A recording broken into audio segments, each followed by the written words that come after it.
ব্যবসা কিন্তু সহজ না। চাকরি যেমন মাস শেষে বেতন পাওয়া যায়, ব্যবসাতে কিন্তু তেমনটা না। ব্যবসাতে কিন্তু প্রতি মাসেই কিন্তু আমাদেরকে লাভ লোকসান গুনতে হয়।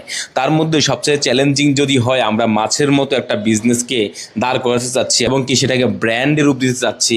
আসলে বাংলাদেশে মাছ নিয়ে বিজনেস করা আসলে খুবই চ্যালেঞ্জিং, কারণ বাংলাদেশের প্রত্যন্ত অঞ্চল থেকে আপনি মাছগুলো কালেক্ট করে সোর্সের মাধ্যমে হোক, আমাদের নিজস্ব টিমের মাধ্যমে হোক, সেই মাছগুলো কালেক্ট করে এবং সেগুলোকে একদম ফ্রেশ তাজা রেখে ঢাকায় এনে পৌঁছানো এবং কি সে মাছগুলো আবার ওয়েল প্যাকেজিং করে আমাদের কাস্টমারের বাসায় সারা বাংলাদেশে পৌঁছানো কিন্তু আসলে চ্যালেঞ্জিং।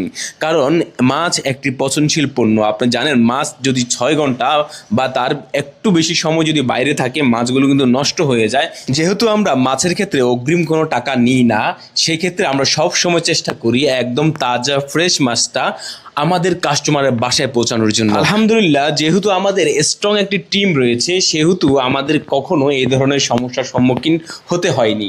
তাই আপনি আপনার পরিবারের জন্য নিশ্চিন্তে নদীর মাছ অর্ডার করতে পারেন ইনশাআল্লাহ।